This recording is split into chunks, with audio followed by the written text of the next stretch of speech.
अखण्डमण्डलाकारं व्याप्तं येन चराचरं तत्पदं दर्शितं येन तस्मै श्रीगुरवे नमः। अज्ञानतिमिरान्धस्य ज्ञानाञ्जनं शलाकया चक्षुरुन्मिलितं येन तस्मै श्रीगुरवे नमः। गुरुर्ब्रह्मा गुरुर्विष्णु गुरुर्देवो महेश्वर गुरुसाक्षात् परब्रह्म तस्मै श्रीगुरवे नमः। So, what shall we do?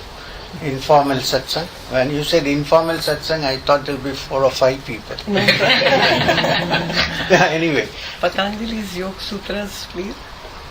But I'm sure everybody wants to hear. Yes, a lot of them wanted Yesterday, we had a small satsang, with just 3-4 of us. And she asked me some questions. I said if we are going to meet tomorrow and if there are a few more people, it would be better to ask then so that others will also get to know, the answer to whatever question or find the answers themselves perhaps. So, what do you want to start with?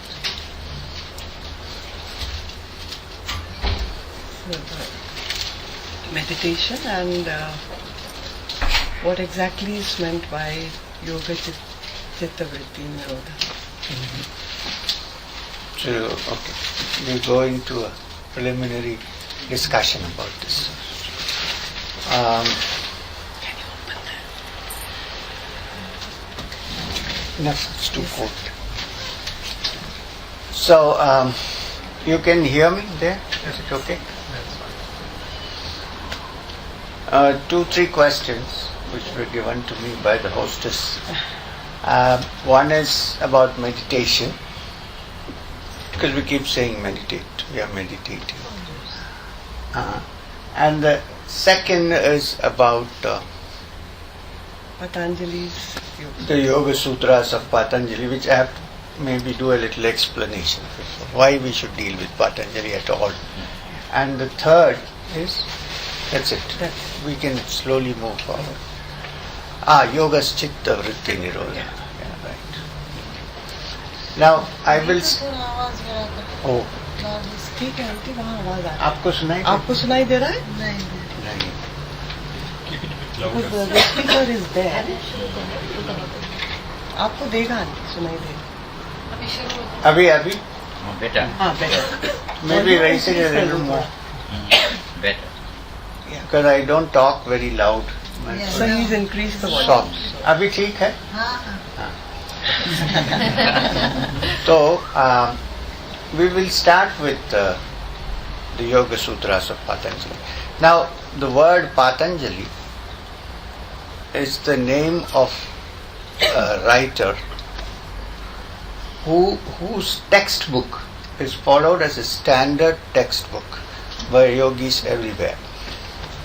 The sense that the Yoga Sutras of Patanjali are the sum and substance of the practice of what is called yoga. When I say yoga, it's not necessarily only the physical aspects of asana and pranayama and so on, but the definition of yoga according to Patanjali himself in the Yoga Sutras is Yoga's Chitta Vritti Nirodha. This is what he was asking, so we will explain it. Now, Patanjali's yoga is also called Ashtanga Yoga. It's called Ashtanga Yoga because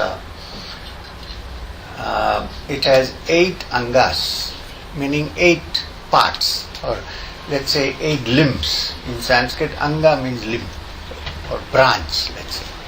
So, Ashtanga Yoga has 8 parts, and Patanjali has written a body of literature which is known as the Yoga Sutras. Now, a sutra is an aphorism. So it requires someone to actually open it up and explain it because it's so short. Like this sentence, Yoga's Chitta Vritti Nirodha. It's a sutra from the Yoga Sutras, but it needs to be explained. Right? So now in this Ashtanga Yoga Sutras, incidentally, last year when I went to California, we had a session. Apart from the public, there was a small session. So there were lots of Americans. So they said, we want to a discussion on Ashtanga Yoga because it's become very popular in the US. So I said, okay, so do you know who's the founder of Ashtanga Yoga? They said, B.K.S. Iyengar.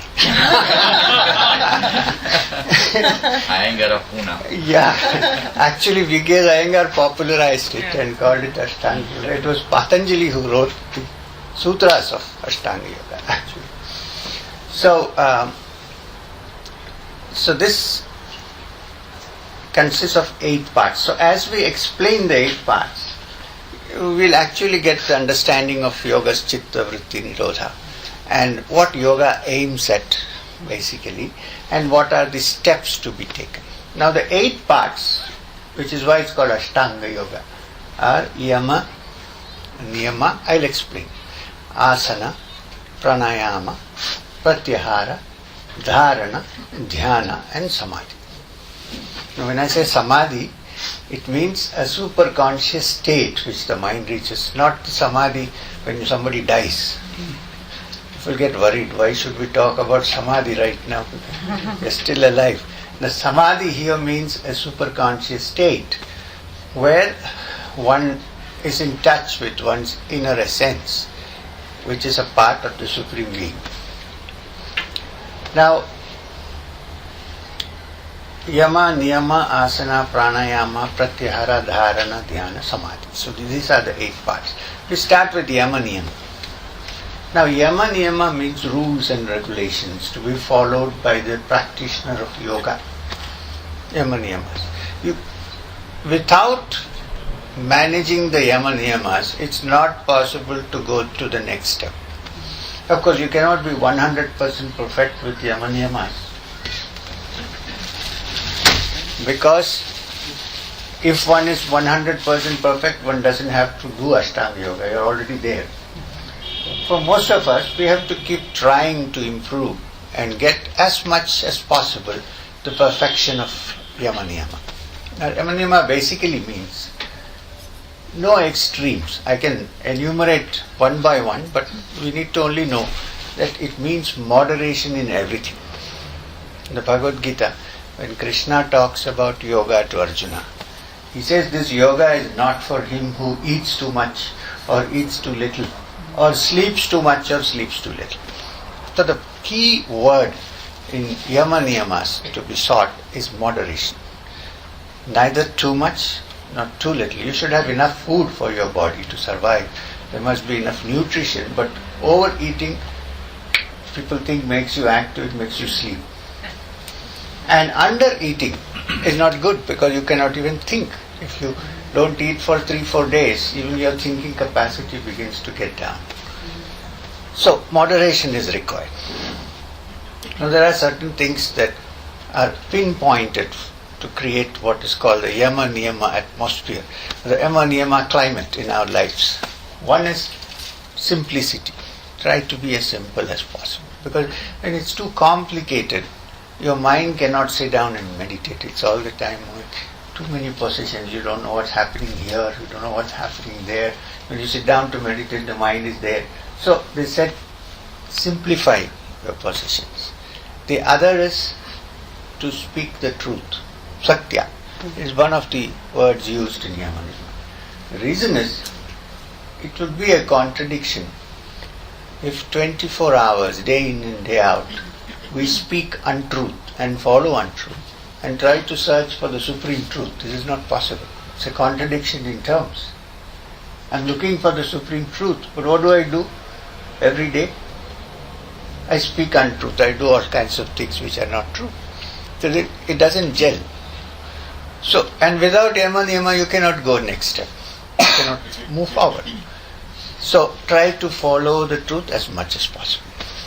The other is, try not to cause, now it is called ahimsa.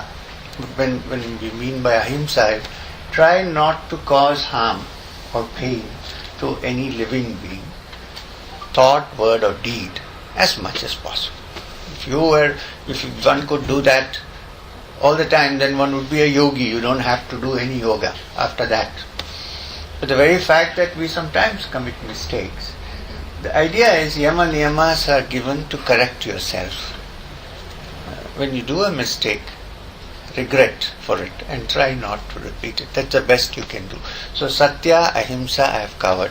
Simple living is called Aparigraha in the Yoga Sutras, which means, you see, today we went to see the Buddha in that, up in the hill somewhere. I don't know what the name of the place is. Holy monastery. It was cold but very nice. And we came down and had a meal in the monastery restaurant. It was a completely vegetarian meal. And it was so good. I mean, one can live without, even with vegetarian food. Now if you have a cardiac problem and if you go to a doctor, they probably tell you meditate, do a little bit of yoga, cut down on your non-veg food. You have to have a cardiac problem to get this advice. If you start early enough, you don't have to worry about it. So I'm not saying that people who are not vegetarian are bad people. This is not what I'm saying. I know some excellent people. In my household where I was born, from morning till evening they had only meat. I reacted so badly that I started taking vegetarian food from the neighbor's house. It's not that. It's simply that there has to be a moderation in everything and try to live a life as far as possible not causing harm to other living creatures. Now, this is not about only food. Food is actually subsidiary. I'm talking about the main thing. The greatest hurt, that sorrow and pain that a human being gets is because his ego is hurt. You can slap a guy, he'll forget it in 3 days because it lasts only for a day. But if you hurt somebody, we all build our own images, and if you poke that and burst the bubble, that's greatest pain. I think I'm a wise man and somebody says you're a fool. What happens? Nothing happened actually. He said a word. But I react because I have built up very carefully some kind of... So I always tell people, in the first place, don't build any bubble. Leave it as it is. So that nobody can prick it or burst it. So you're in peace. Otherwise, you know what happens? It's disrupted. Your whole thinking, your life. For days you are wondering, you can't get sleep. Why? Because he called me a fool. My guru, Babaji, used to tell me, if somebody calls you a fool, go and look at the mirror. Maybe you're a fool. Why are you getting upset? You learn these lessons only when you live with someone like that, Day in and day out you watch. Not so much the words as example. You suddenly discover that here is a man who has no self. No concern for himself except for others. So we can't do that. Of course we are not Babajis. But at least effort should be made in that direction. This is important. This is one of the Yama Niyamas, and which is the basis of practice of yoga and taking it to higher levels. Now there is also one thing which has been discussed, which in the present millennium, in the present life that we are in, it's very difficult to practice, which is, according to the Yoga Sutras, one of the Yama Niyamas, Niyama actually, is non-acceptance of gifts. Now this is very difficult. Today everything is done with gifts. When you are happy, you give somebody a gift. When you want to do business, you give. All complimentary gifts come from companies. So this has become a way of life. Why do complimentary gifts come from companies? That tomorrow when you buy something, you'll remember them. That's one side of the story. But the fact is, you can't do without it. The reason why they have said it especially applies to a yogi. Because, I'll tell you, it's very simple. Suppose you give me a gift today. Okay? And you probably would have made an enquiry, what does he like? And give me. I'm not talking about you in person, please. You give me a gift. Tomorrow, it's possible, unless I'm an advanced yogi, that I expect something else from you. Okay? And someone else who does not give me a gift doesn't get as close to me as you because you have given me gift. This is if I am not a free, if I am a normal person.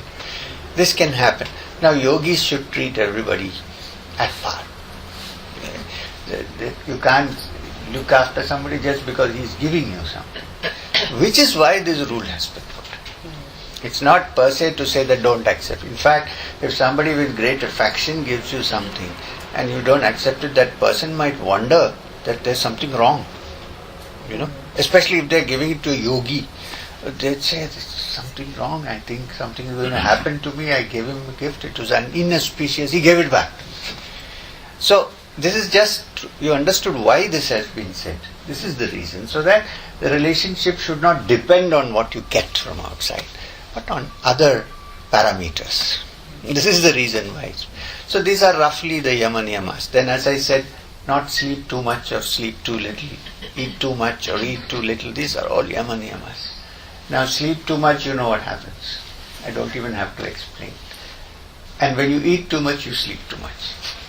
And in fact, after a good meal, if you sit down to meditate, you'll probably, instead of going to Turiya, you may go into Shushupti, which is deep sleep.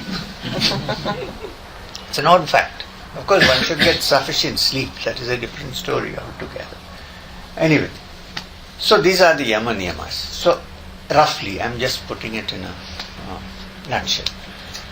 Then, next one, what is after yama niyama? Asana. Now asana comes. Now asana are basically postures. These postures which we do in asana are not only physical. They're not just physical exercises. Because the yoga asanas are not meant to develop your biceps or muscles or anything of that kind. They are basically to keep the body in good health, well tuned. Because without good health and without having a body which is well tuned, it's difficult even to sit down and meditate. It's very difficult. So you need it. So asanas, you'll see those postures which are practiced. From the point of view of meditation, you don't have to practice all the postures to meditate. But it will be good if one can practice asanas. Now it has become popular, especially in Hollywood.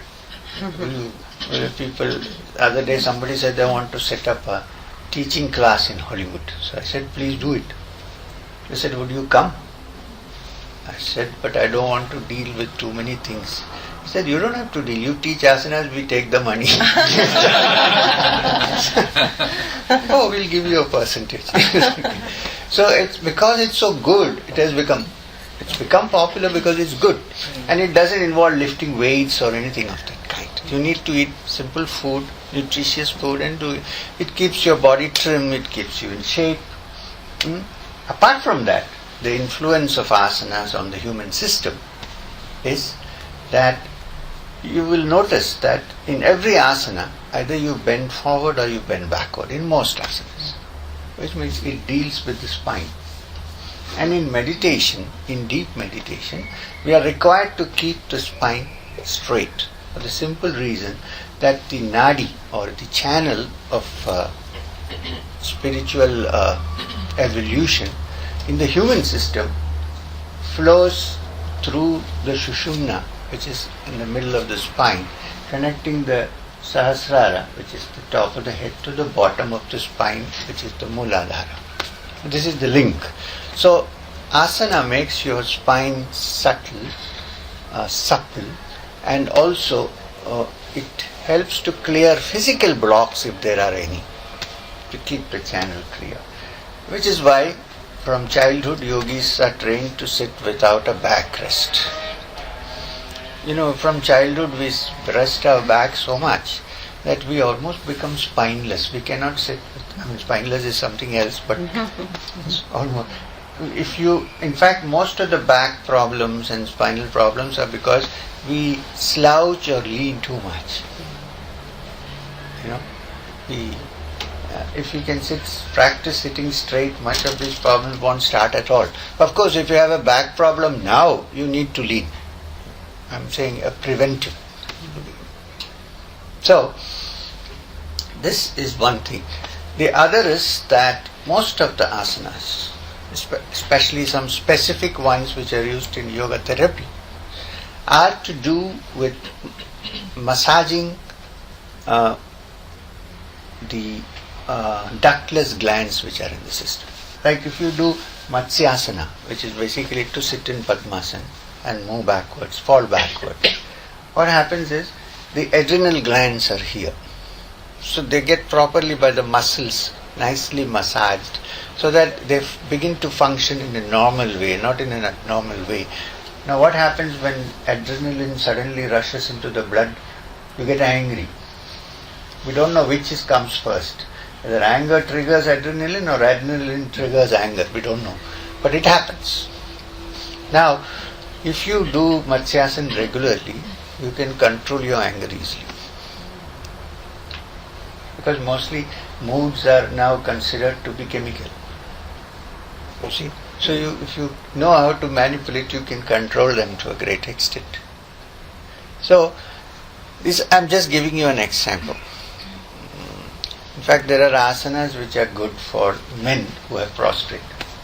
So, this is a different section, not mine. This is yoga therapy, which is a completely different subject. I'm just pointing out. Now, according to Yoga Patanjali, when in reference to meditation, in connection with meditation, asana is that in posture in which you can sit for a length of time with no discomfort whatsoever. So the definition Patanjali has given in the Ashtanga Yoga Sutra is Thira Sukham Asana. That posture in which you can sit comfortably for a length of time, because otherwise you cannot meditate, is considered to be your asana. Now there are many traditional asanas like sitting like Siddhasana or Padmasana or Sukhasana, just sitting down like this. In India we sit down some to eat also like this. So this is Sukhasana. Then there is Vajrasana, which is the posture which Muslims use when they pray. Tuck your feet under your body and sit like that. This is also good asana, Vajrasana. So these are the postures you can use for meditation. However, if you have a knee problem or you have a back problem and you cannot sit in any of these postures because you have started late, that should not be an excuse to not meditate. In which case, if you sit in a sofa and feel comfortable, it's your asana. There's no problem. But try to keep the spine steady, straight. And if instead of bare ground, put a rug under so that you can fix your feet up there. Understand what I'm trying to say? Okay. So this is roughly what I can say at the moment about asanas. Apart from that, it's a very good practice, keeps your blood in circulation properly. And there are many head down asanas, which of course should not be done by people with high BP, because the blood rushes to the head. These are safeguards which one has to take, but it is a good idea to do the head asanas because blood circulation in the head is very important for thinking, for acting, for working. And yesterday I was telling you that before meditation, bow down. Put your head down and bow down and ask for help. One is its reverence to do that. Two, it immediately increases the circulation in the head. Because in meditation we are not trying to put ourselves to sleep. We have to be calm, quiet, tranquil and alert. This is meditation. So it helps. Okay, so we won't go more about asanas because it's the physical aspect, but it has an impact on the mind. Right?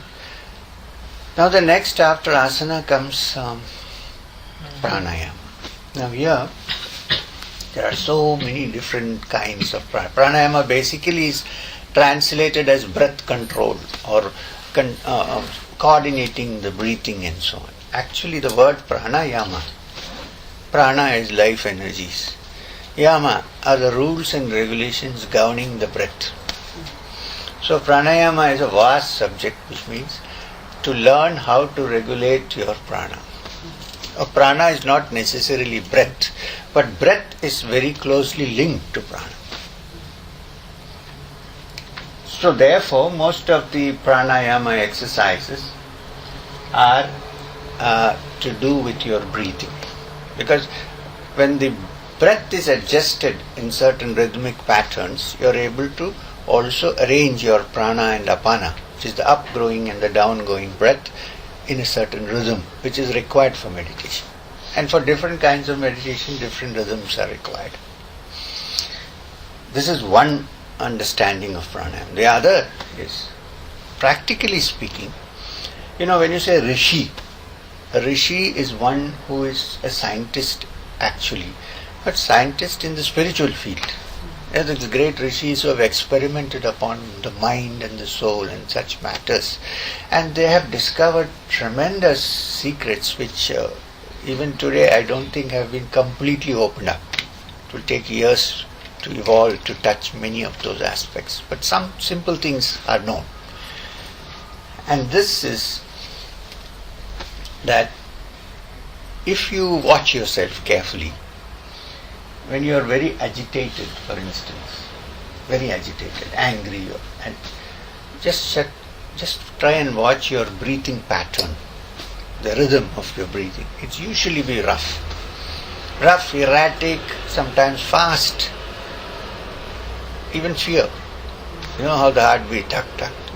Breathing is very fast. At the same time, watch your breathing pattern when you are doing something that you really are interested in. You are calm and tranquil. Listening, some people love music. When you are listening to music, or you are sitting on the beach and looking at the sunset, at certain times like that, watch yourself, watch your breath, observe your breathing, and you will find that your breathing pattern is very slow, steady and quiet, tranquil.